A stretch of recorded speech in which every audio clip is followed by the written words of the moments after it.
wàllum vaccin bi fan yii yëpp yaakaar naa ni adduna bi yëpp moom la ñuy waxtaanee mu am si ñaar yoo xamante ne moom lañ gën a jiital mu Pfizer ak Moderna ñu ne seen efficacité bañ ko testé mat na ëpp na sax 90% maanaam téeméer boo jël juróom-ñeenti fukk yi Sénégal ban vaccin la fas yéene jël ak naka la nar a demee.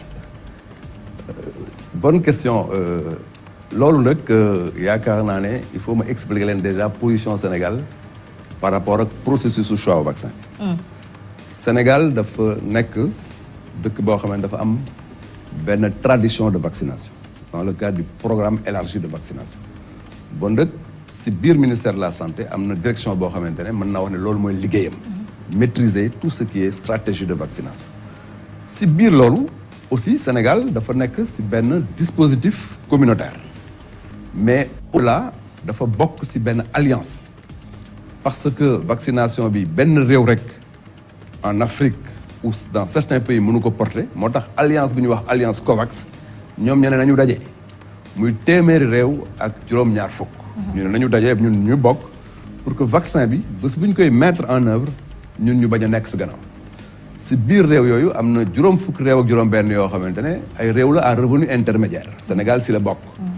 Donc alliance boobu ci biir OMS mi ngi ci biir Gavi mi ngi ci yoo xamante ne day jàppale bu baax ci vaccination UNICEF et cetera donc ñooñu li xamante ne moom la ñu def actuellement mooy ñu ànd pour boole suñu doole pour mën a am ci vaccin yi d'ailleurs au premier trimestre de l'année 2021 bu fekkente ne vraiment donc dara donc yàqu ko ci la ñu mën a recevoir d'ailleurs les vaccins. ñaata dose. Bon. yaakaar naa yegguñu foofu nañu bàyyi ba ñu avancé. Il faut ñu xam tamit.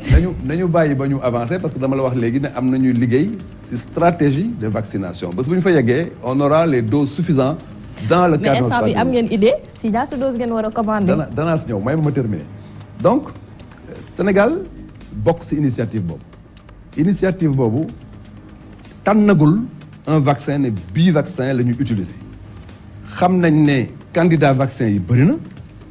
En tout état de cause day am lu ñuy wax homologation ou autorisation boo xamante ne c'est l'Organisation mondiale de la santé bi nekk le lead dans l'initiative COVAX mooy wax ne vaccin yii day ou bien bii day homologué nañ ko ou bien autorisé nañ ko à partir de ce moment c'est suñu souveraineté sanitaire ñun ñu jël suñu stratégie ne voilà notre choix le choix du Sénégal donc foofu yegguñ fa bu ñu fa yeggee rek incha allah on va communiquer largement bu ko defee sénégalais yi mën a utiliser effectivement le vaccin dans les meilleures conditions. Mais xalaat ngeen ci wàllum bu ñëwee naka lañ koy organiser ba xam da ngeen def campagne de vaccination ak sénégalais nan lañ def ba jot si.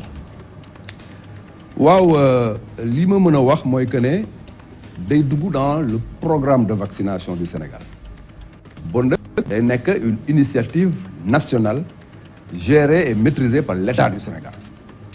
Loolu mooy que ne la chose est tellement importante et sérieuse que état bi du ko bàyyi effectivement ci situation de désorganisation.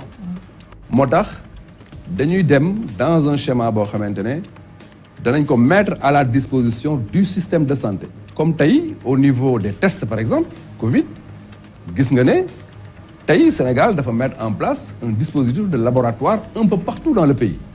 am na dëkk yoo xamante ne c'est au niveau de la capitale seulement la ñuy defee test. Mais au niveau du Sénégal, on est tellement décentralisé que région bu nekk boo fa demee taxaw mën nga def test dans les 24 heures nga am ce résultat. De la même manière, quand on aura les vaccins, ba élaborer la stratégie de la cible parce que là aussi c'est important à noter. Vaccin yi bu ñëwee est-ce que dañ naan mi ngi nii c'est pour des volontaires, allons-y, ou est-ce que dañ naan mi ngi nii c'est pour telle cible, les personnes âgées qui ont des comorbidités, ou bien dañ naan vaccin yi ñëw na c'est pour d'abord les personnels de santé de la ligne de front d'abord, etc. Non, j'ai pas dit ça. Ay hypothèse laa lay teg. Waaw. Je te mets des hypothèses. Je te dis loolu yëpp stratégie moo koy lal. Cette stratégie là il faut que ñu togg ko ñu ngi koy togg ñoragul bu ñoree ñu yàq ko. Autrement dit am na tey fi may wax ak yow depuis presque plus de 6 mois.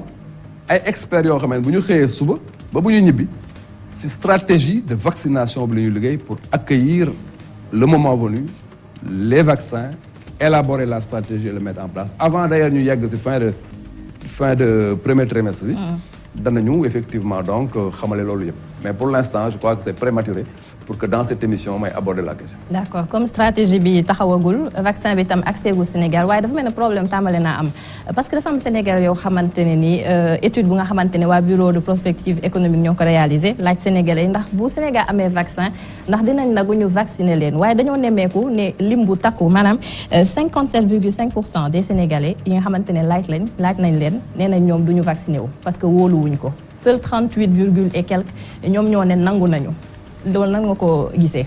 D'abord damay dellu si sa conclusion tout à l'heure bi ngay jàll si deux questions bi.